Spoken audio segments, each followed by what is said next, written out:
like that. And I think, we should also do some other things too, but we can maybe get some guests on here and there, and we'll stop draft coverage for that one, Right. Like get somebody on to talk. And then, I was actually starting an article for Dynasty Happy Hour today. Then my work just exploded again. So I can't seem to get not busy at work in order to write stuff. So, well, even if say, just over the next couple days, write down a couple segments and things you want to do, and we'll just start an Excel sheet, and we can just throw ideas out on both sides. Yeah, perfect. I'll put that together tomorrow or tonight. Okay. All right, you ready, man? Yep. Hope my voice holds out. My voice, kept losing my voice at work today. Yelling at everyone. No, just too many people. It's too much talking. When you spend 8 hours straight talking and you're tired and sick to begin with, But, all right. Welcome, everybody, to Devy Owner's Manual. This is episode 8. This week, we're going to recap the 2 playoff matchups that were not very close, at least the BCS playoff matchups. We'll also discuss who helped themselves to start the new year, and we will preview the national title game as well.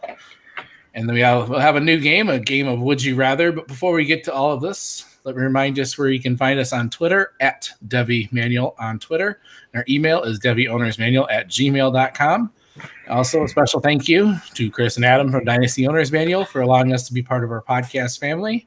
And it isn't just me here tonight. Andrew, how you doing, man? I'm doing good. Had a fantastic day at work and ready to just finally talk about something fantasy-wise and football-wise. Right. You survived the holidays. You still have your wife didn't kill you or anything like that. So that's always good. Nope, not yet. I try to push my wife's buttons a little bit, their family over and stuff. But yeah, we had a couple nice fun arguments, It's always good this time of year. I live with my in-laws, so every day is an argument. You can't say anything too loud. They might hear you, right? Oh, no. All right, man. Let's dive right in here. The first of the BCS playoff games was one of the worst games I've ever seen. It was terrible. Clemson versus Notre Dame. It was just ugly. I didn't get to watch it as it happened, so I had to watch it in hindsight, and I wish I didn't even have to watch it in hindsight. No, it was, I would say, very one-sided from the get-go. I mean, and you could I saw a lot of memes. You could see Brian Kelly's face the whole time was just like, oh, we haven't played anybody close to this all year. But he's the coach of the year. Exactly. Yep, absolutely. There's a lot to dislike about this game. Is there anything you loved about the game? I had one love, and I think it's a love that everyone's developing. And Tyler, our leader over at Dynasty Happy Hour, was the first person to show this guy some love. Was Trevor Lawrence, the freshman sensation. If you Google Trevor Lawrence now, I swear everything has in quotes generational talent. I'm hearing people talking about him the same way prospect-wise as they did with Andrew Luck and John Elway as far as being a perfect prospect, and the kid's a true freshman. Didn't even start the whole year, came in and made Kelly Bryant transfer, who started in 2 national championship games. But if you watch Lawrence, the throws he makes, the accuracy and the touch, and you say it with a lot of quarterbacks, just the way he makes it look is just effortless, and like he's just kind of playing in the backyard with his dad or brothers or something. And the hair, you can't go wrong with the hair either. So it just makes it all the more better. Yeah, last winter, I was actually part of an 800-player draft where we drafted all Devy players, or all college players, and I think Trevor Lawrence was a top 5 pick. So he's got the hype. He's had it for a while, and he's one of the few that really appears to be living up to him. He plays with just confidence, but yet he's cool, and yeah, he's fun to watch, and got a good coach and a good system there to grow with. Yeah, no, the whole team. I mean, the team as a whole, defensively is loaded, but the offense is young with him. You got T. Higgins, who we're going to talk about later, and Travis Etienne, running back, we're going to talk about later. They're both just sophomores, so he'll have them for a whole another year. Justin Ross. And Justin Ross is a freshman too, yeah. So he'll have him his whole college career, whether it be 3 or 4 years. I'm sure it will be 3 if he wants, and he'll be the QB1 when it happens. But that's the thing. And they were talking today on ESPN about Dabo and how he got the coaching job in 08 and how he was just a wide receiver coach that never was a head coach at any level anywhere. And now he's turned into this great recruiter and turned them into a national power in small town in South Carolina. So it's the coaching, it's the recruiting, it's that team as a whole. And it's just, I like watching Clemson. It's nice knowing that there's somebody else other than Alabama, which is a big thing for me. Right. Yeah. What I loved about the game, I loved watching Clemson's defense. Just, nitpick the crap out of Notre Dame. I didn't think Notre Dame had an overwhelming offense to begin with, but that defense, it looked almost effortless the way they were playing. And then they didn't have to ask much of Travis Etienne, and he still provided. He's one of those guys that seems like he has 15 touches, 125 yards every game at least. He always has the high yards per carry, and man, I gotta stop. Is it fair to say ETN was your love for the in our love-hate thing with? Yep, between ETN and the defense, I had a lot to love there. So, but what did you dislike most about the game? Did you have like a hate or anything you didn't really like? Or I didn't hate how one-sided it was, but I hate a person that wasn't directly involved with the game. But John Swarbrick, do you know who that is? No, actually, I was curious. He's the athletic director at Notre Dame. Notre Dame needs to join a conference. If they were in any conference, Big Ten, ACC, heck, even the American Conference, they would have had to have played UCF then. So UCF and Notre Dame, I think UCF wins, and UCF wasn't in the playoff. Right. So, Notre Dame's in a conference for basketball, and they're in a conference for a lot of other sports. And football is the one where they remain independent. And I get it. You have your rivalries with USC and Michigan, and you still have 4 non-conference games you can schedule. So you can keep those rivalries in place. But there comes a time where if you really want to test your team so you don't go on the national stage with Brian Kelly and go 0 for 7 on BCS or playoff games, you need to toughen your team up with a tougher schedule. Right. That kind of leads to what I didn't like the most. It's just, I think the playoff committee sometimes maybe overthinks things or not enough. Like, I think the eye test, even if you just watch Notre Dame play, you could tell they weren't a team that belonged in the top 4. I mean, even though they didn't win, didn't lose any games, there's sometimes, I know that the playoff committee has a human element to it, but it didn't show. I feel like they felt like they had to put him in there. Yeah. And that was just, we've got to avoid that somehow. And an 18 playoffs the only logical way. So I think we'll get there at some point. There's too much money in it to be avoided for too long, I believe. Yeah, no, I think Notre Dame's still right on the momentum from the 4 horsemen and Newt Rockne. I know that sounds really dumb, but honest to God, it's one of those things where they get so far. And Lou Holtz they're riding a little bit high for when he was coach there. But, you saw in the 80s, Miami thumped them and exposed them. You saw other teams in the 90s expose them whenever they had all the hype. I'm a Browns fan because of Brady Quinn, so I followed Notre Dame in the early 2000s, and they were always a big letdown even when they had Darius Walker and Jeff Samardzija and Brady Quinn there. So It's one of those things where if they were just in a conference, a lot of this would be figured out. Yeah, I live about an hour from South Bend, so I get a lot of the buzz up here for them. And so, yeah. And then the other game, the Alabama versus Oklahoma, which the score looked closer, and it did get kind of close there for a minute, but Alabama definitely had control most of the game. What really stood out in that game? What was your big love of the game? Like, you stole my thunder. Oh, boy.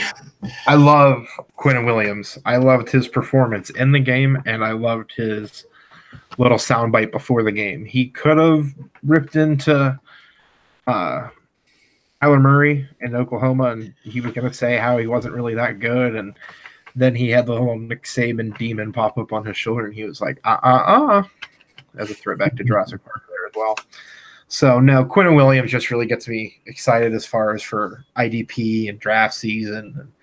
In a draft where it's loaded with defensive talent, I think a team's going to go have the second, third, fourth pick, and somehow he's going to be there, and he could come out of this draft being the best player and actually producing with IDP and everything.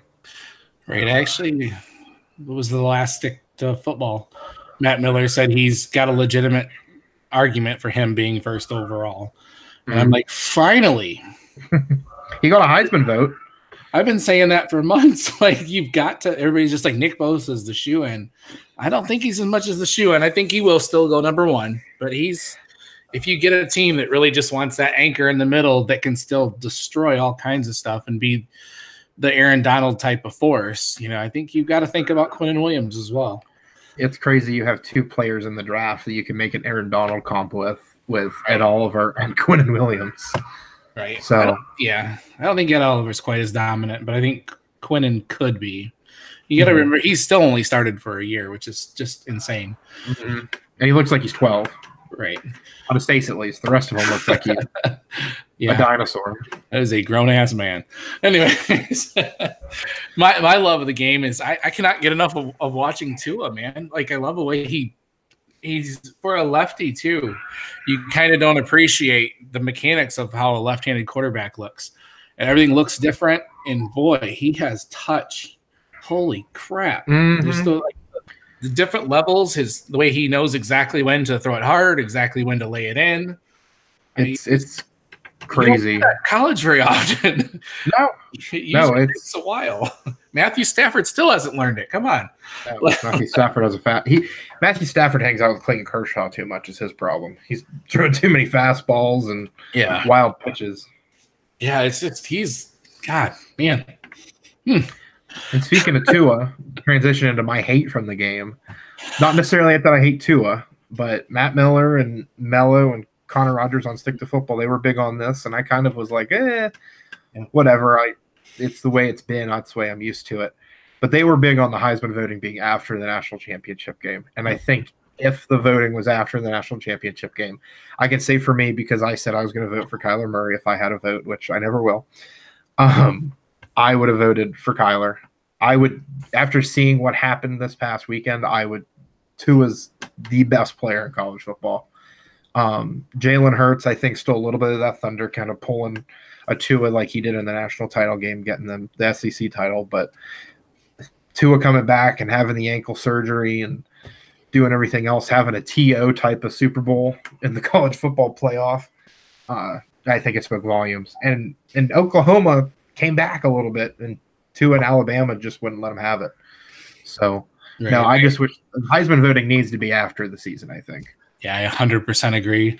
I was in the Tua boat. I just thought he faced higher competition, and that it sucks that one game right before the vote happened, and then Kyler just balled out against Texas. And I do think that had the huge factor, and it shouldn't have. But it did. And that leads into my hate of the game, though, actually, is you just referenced how Alabama kind of let Oklahoma come back up. And I actually wasn't a fan of their game plan. It seemed like they were laying back. They didn't keep the foot on the jugular, like you could tell even the way in the body language, the way they were playing, they seemed to just kind of relax. Like, we've got this. Not to take any credit from Oklahoma. Oklahoma definitely is a good team, and Kyler is amazing with the ball. Like, when he runs, and he's got some pretty good touch too on some of his passes, and he had a couple nice passes. Yeah, I definitely think it seemed like Alabama kind of laid back, which was kind of surprising. They played, they kind of – because initially their defense was so aggressive. They were just all over Kyler Murray every time you looked, and they kind of like fell back a little bit. I don't know if they went full prevent, maybe like cover 2 or something. I didn't notice exactly the defense they were playing, but it seemed like they kind of backed off a little bit, which surprised me. Especially as well as Oklahoma can score. So it kind of shocked me a little bit. Hold on a second, Blake. Okay.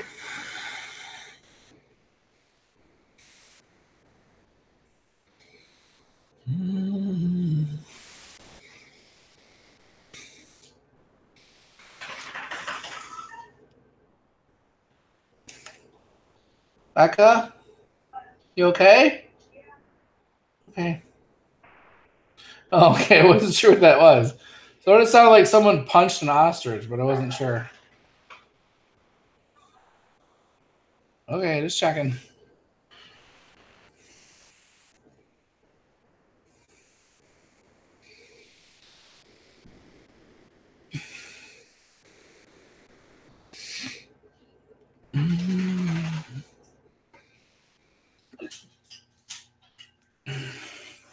Hey, Gio.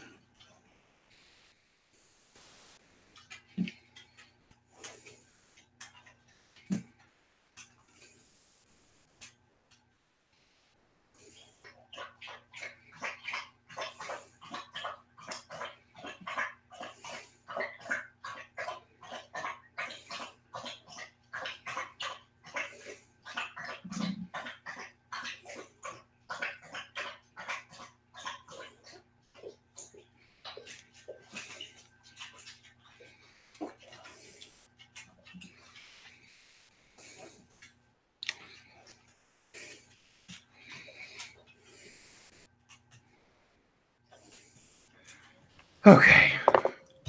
You were saying? Your mother-in-law get out of her cage? No, my sister and her sister are fighting. Oh, fun. So, all right. Anyway, you were saying Alabama's I'm ready to. We can go to the next one. That's fine. Okay. All right, we got some news and notes from this week. Some Daniel Jones declared, Marquise Brown declared, and Miles Sanders all declared for the draft. Let me do that again. That was kind of weird how I segmented that. Very good. Yeah. News and notes from this week. Daniel Jones, Marquise Brown, and Miles Sanders all declared for the draft. That's some pretty big news. A couple of those were not exactly in the bag. I kind of thought Miles Sanders was leaning towards staying, but I thought Sanders might have stayed out of those three names. And right before we started recording too, around 8 o'clock, your guy, Travion Williams, declared too. So I think if you include Travion Williams in those four, I think I like Williams the most out of that group.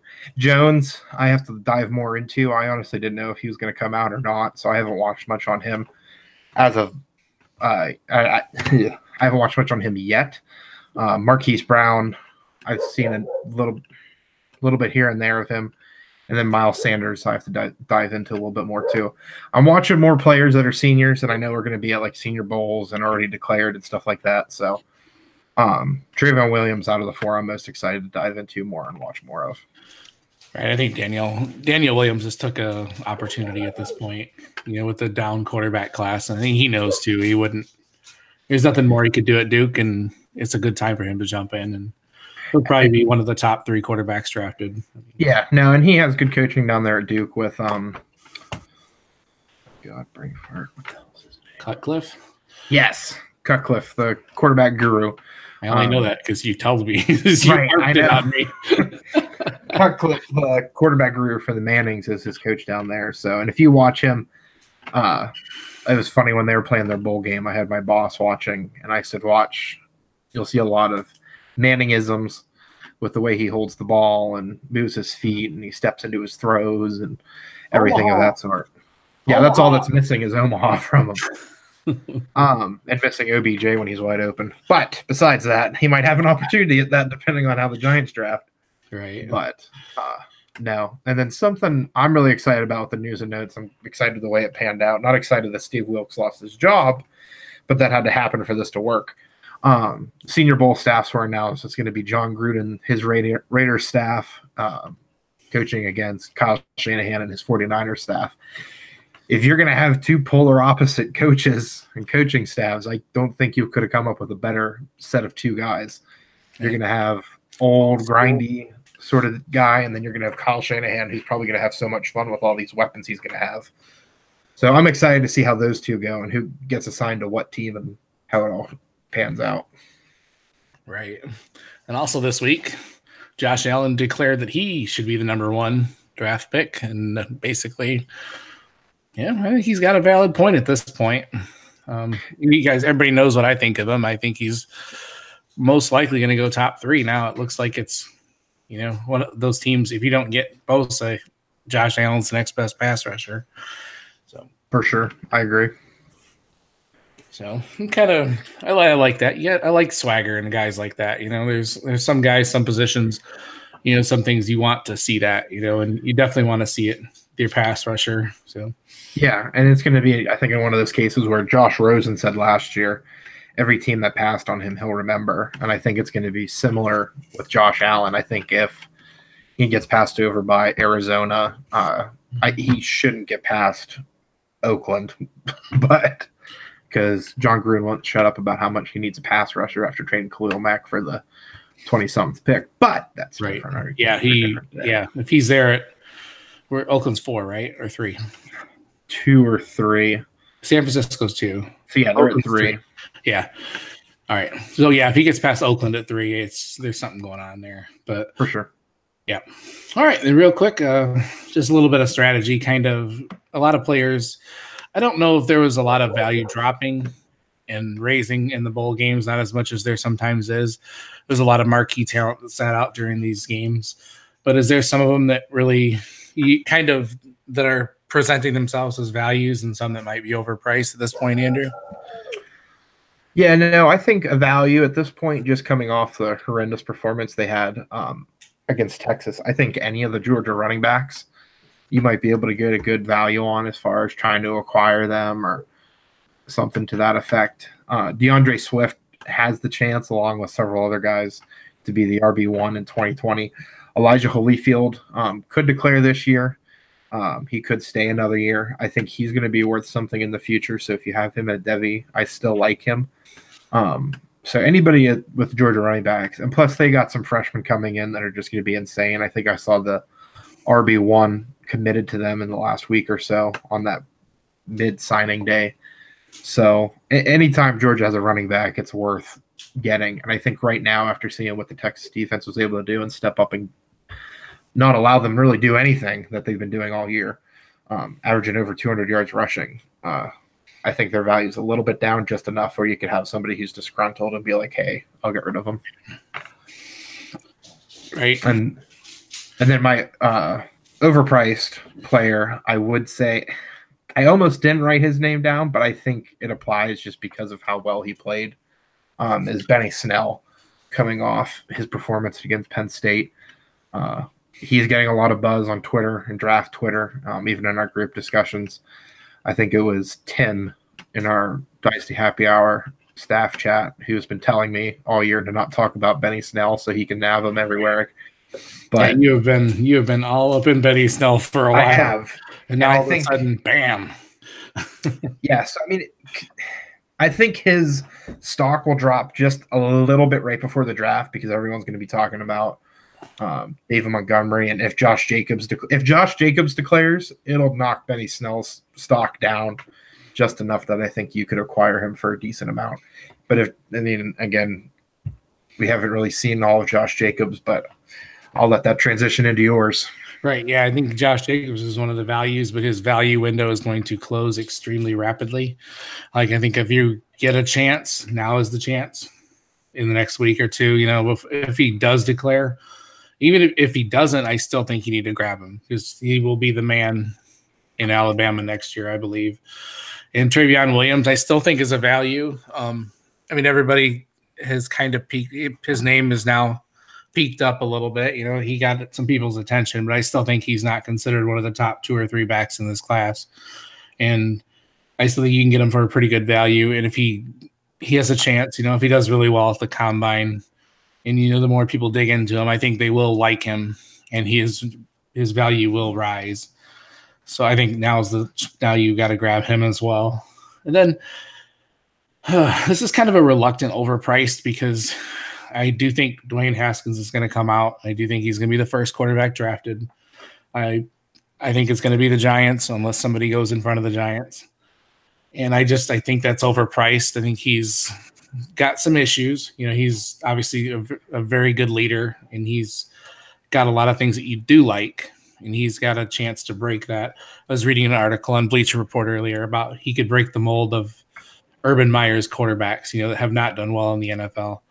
And I think he could be successful, but I think the pressure of being the first quarterback and thrown into a situation like the Giants is not what he needs.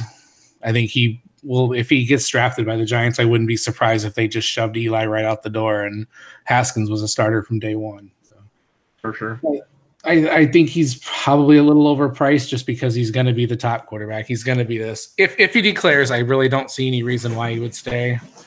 Yeah, But no, I think the only reason he would stay is kind of like a Herbert thing. There was a commercial before the Rose Bowl, and it was showing him as a kid wearing an oversized Ohio State jersey and the gloves doing the hand combo, and he's like, I'm going to go to school here and stuff like that. So, I mean, cool. who knows? If he stays, all hell breaks loose on this quarterback class. Drew Lock's going to be QB1, and I'm going to lose my mind. Right. I mean, there's obviously the incentive of a national title because if he comes back, I think that puts him right up there in the, in that discussion. Maybe he sees Alabama and Clemson's dominations. There's no way we're going to do it. I don't know. It's kind of crazy. So, all right, Andrew has a good idea for this. Andrew, you want to lead us into this next segment here? Yeah, no. For the national championship, we obviously got to discuss that because that's coming up this Monday. And instead of giving a breakdown of who we like with Tua and ETN and anybody else, there's a lot of good matchups by positions because these are the two best teams in college football. So I said to Dwight when we were putting our little sheet together for the show, I said, I want to play a game of Would You Rather. And it's not going to be Would You Rather eat nails or drink boiled milk or anything like that. It's just going to be position-wise. So I'll kick us off. Dwight, would you rather have Trevor Lawrence or Tua Tagovailoa?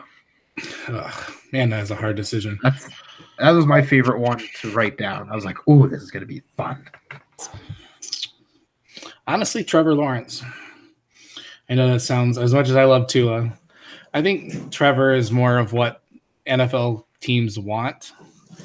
Even though the mold of an NFL quarterback has kind of evolved over the years, I think he fits all the boxes of what they want. He's mobile enough. He's got the arm, the leadership. But that's like a 1A, 1B, man. Really, it is. like I think Tua, there's obviously questions about him being a lefty, having to shift lines around, do this and that to accommodate him. But the fact of the matter is he's just a great quarterback. So I think Trevor Lawrence by a sliver, but man, you can't go wrong there. What do you think? Now, I like you said, you can make a case for either one of these guys. I do think if I had to take just one, I would probably take Trevor Lawrence, just because Tua kind of came on that national stage. I'm not saying he's overhyped. I'm just saying since then he's been in everyone's face. Same way with Lawrence, but Lawrence has been in everyone's face since he was 17. And the generational arm talent, and usually you get the generational talent thrown at running back and wide receiver and stuff like that. And it doesn't necessarily apply to everyone. But I mean, when people are saying there's been two perfect quarterback prospects with John Elway and Andrew Luck, and then you throw in Lawrence in there and he's only a freshman, I mean, the sky's the limit. So I would definitely have to say I would go with Trevor Lawrence. Can I say whoever has a better game this week? No. All right. And would you rather have any of the Alabama stable of running backs or Mr. Travis Etienne? Now, I positioned it for any of the Alabama running backs because I think Etienne's that good that more than one player has to go up against him. I agree. So if I were to pick one to go up against Etienne, it definitely would be Josh Jacobs. Damian Harris is definitely more of a Lendale White to Josh Jacobs, Reggie Bush, college-wise. Pro-wise, I hope they both pan out to be better. But I would definitely take ETN here. I'll make you happy and go with that route. I know which route you're going to go, but your guy, I'll let you go off about him. Yeah, he's my ETN's. To me, he's the top back that comes out next year. And I love him. I love everything about him. He's a complete back. And he's just amazing. So much fun to watch. If I had a team and you told me I could have any running back, he would be up there. And that's including players in the NFL. That's how high I am on him. I mean, crazy. No, it's not crazy. I mean, running back right now, we just did a mock draft for Dynasty Happy Hour, and running back is still so, I don't want to say stagnant, but it's the kiddie pool. It used to be the adult pool, the kid pool, or not the kid pool, the bigger swimming pool, and it's turned into a kiddie pool. So I definitely think in the next couple of years, we're going to get that installment of talent and youth that we need for sure. And I think ETN is going to be leading the pack next year, which will say a lot about him. My second favorite argument, well, not argument, but would you rather in this list is wide receiver Jerry Jeudy from Alabama or T. Higgins from Clemson. Both, again, I think are kind of like a Trevor Lawrence and Tua. Right. And all respect to Justin Ross, but I think T. Higgins he'll be drafted sooner. That's why I went with him. Right. I'm going to lean toward Jerry Jeudy. I think he's more of a complete wide receiver. But it's splitting hairs again. Higgins is kind of Clemson's game plan can kind of sort of evolve, and there's games where he doesn't play a lot. He sees a lot of the top defensive backs, obviously, as does Jeudy. So like in their game last week, Higgins he wasn't really part of the game plan, and Justin Ross just went crazy. Or I feel like Judy's definitely definitely the top option there in Alabama. And I think he's a little more complete. I really like what both of them do. I think if I had to choose between one, it'd be Jeudy. Yeah, I think for the most part, we've agreed to this point. This is the one I'm not going to necessarily disagree. Again, it's like Lawrence and Tua. But I'm going to go T. Higgins. A tiebreaker for me with receivers, I like height just because that means they have a wider catch range. T. Higgins is 6'4", and Jerry Jeudy 6'1". So just those 3 inches, I'm going to give Higgins a little bit of an edge there. I think both are going to test out of the park. I think both are fantastic route runners and have breakaway speed. And Higgins, I think, has shown to be the more physical of the two as far as receivers go. But, yeah, just the height for me makes a little bit of a difference. That's why I'm going to go Higgins. Right. Yeah, sounds good. And then I was going to say tight end. We don't have a tight end matchup because Irv Smith Jr. would win. Oh, yeah. So I figured there wasn't much of a discussion to be had. So that's fine. Let me get to the IDPs on the defensive line. There's obviously a lot of stars on the defensive line. The big one, Quinnen Williams. Would you rather have Quinnen Williams or Clelin Ferrell? I mean, we just talked about Quinnen Williams potentially being the number 1 pick in the draft. And Ferrell could still be a top 10 pick, but again, I feel like this just tells you how well matched these teams are with 1As and 1Bs. I think Quinnen Williams, and plus Quinnen Williams got a Heisman vote. So if anything is a tiebreaker, I think it's a Heisman vote. So I definitely would go Quinnen Williams. Yeah, I agree there. Nothing else I can say about that guy. I could do a whole 30-minute show on him. For sure. Linebackers, both have a pretty stellar linebacker. Mack Wilson, or would you rather have Kendall Joseph? I can't remember where it was, on which I listened to the Draft Network and Stick to Football for draft podcasts. I heard one of them make the comp with Mack Wilson. He's a less physically imposing Reuben Foster for Nick Saban, but he has nowhere near the character concerns of a Reuben Foster. So I think Mack Wilson got picked when the draft rolls around. And for IDP guys, he's all over the field. He can blitz. He can drop back in coverage. And he's really the straw that stirs the drink for that Alabama defense, which says a lot. Right. Yeah, I think I'm going to go with Mack there as well. Both of them are really solid NFL players, or solid linebackers that can do a lot. But to me, Mack Wilson's just more of a playmaker, more of a, he's a guy you've got to account for defensively, which is, and Kendall Joseph, he gets whatever he can behind that defensive line. I mean, geez, surprised he gets any tackles the way those guys in the line play. But yeah, so Mack Wilson for me as well. Then we go to defensive backs. There are a couple different defensive backs, but would you rather have Deontay Thompson or Trayvon Mullen? I think my gut says Deontay Thompson, but my shutdown corner love in me that Denzel Ward has, as a Browns fan, introduced me to, because I didn't know what that was until then. I like Trayvon Mullen a lot. I think he's a corner that's not getting talked about enough. I like his range. I like his ability to shut down players. I really want to see Trayvon Mullen what he can do with Jerry Jeudy. If he can play well against Jerry Jeudy, I think he has the potential to be right up there with Greedy Williams and Byron Murphy as far as draft discussion goes in corners. And I know you said before IDP doesn't necessarily reflect kindly on corners, but and Deontay Thompson's more of a safety, so I guess he'd be more friendly for the fantasy player. Right. Yeah, when it comes to that way. But still, as far in this situation, I think I'd rather have Trayvon Mullen as well. That the corner that can do that can shut down, a side of a field, or at least make you think twice about throwing to that side of a field, is definitely one that's more value as far as a team and the game. Deontay Thompson's going to be a great NFL player, I think. It's hard to I can't put into mind what I want to say. He doesn't make that much of a difference as like a shutdown corner would. And Trayvon Mullen may not be totally shut down, but he's really freaking close. He's a really good young cornerback. And I think he's gonna make Jerry Jeudy a very small factor in this game, which is gonna be a key. So I would take Mullen in this situation. So I like that. Would you rather? I like that too. When you have two good teams matched up like that, I think it's the best way to break it down, sort of. Just because that way you're not leaving anybody out, forgetting about anybody. Yeah, at least you didn't say, would you rather have Chris Pratt or Ryan Reynolds? It's Chris Pratt all day.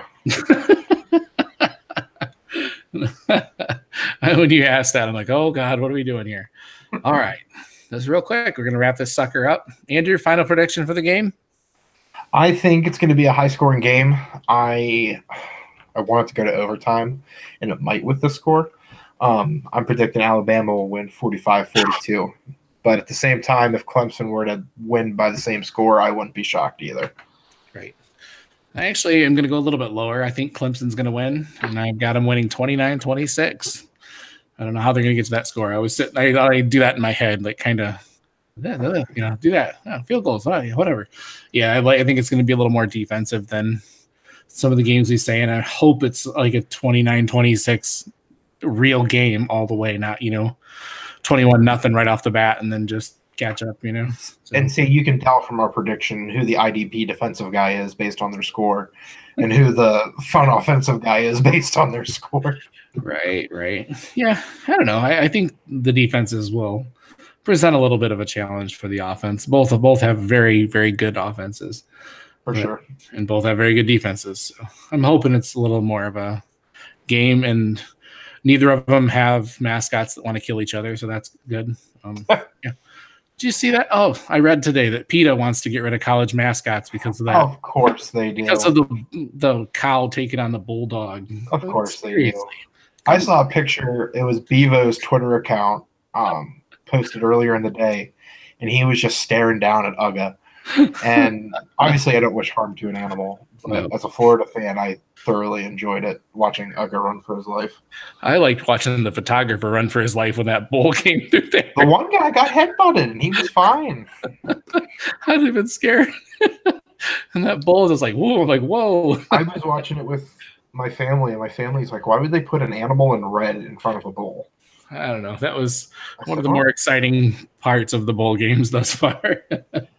That's too bad, but yeah. It was more of a battle than the game was for Georgia, Texas. Definitely. All right. You got any last words there, Andrew? No. People can find me on Twitter at DHH_Mandrew. After a fun publicity day for me. All good now. Thank sweet baby Jesus. But yeah, they can find me on Twitter at DHH_Mandrew. I'm going to be getting some draft stuff and 2019 rookie stuff ready for Dynasty Happy Hour. And then I also got some NFL team reviews and going to do some draft stuff for the Scorecrow, my other site I write for. So be sure to look out for that stuff. And what about you, Dwight? Awesome. You can find me on Twitter at FFPeoplesChamp for DHH. Right now, we'll obviously be writing about some prospects, but right now I'm working on an article about free agents and teams that have the most money going into the offseason. I know everybody's talking about the draft, and I'm going to talk about free agency.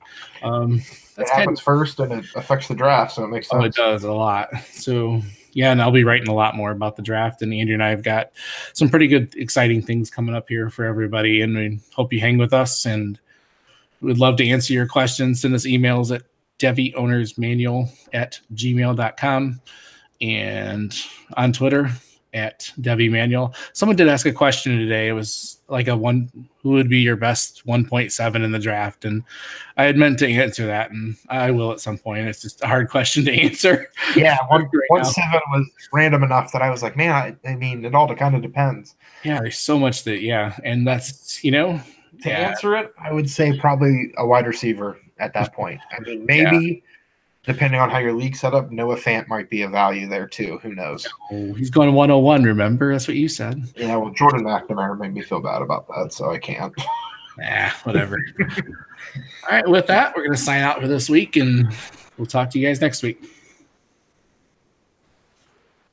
Nice. Yeah, I think just having talking points makes it so much smoother. I thought you were going to go Roll Tide at the end there or something.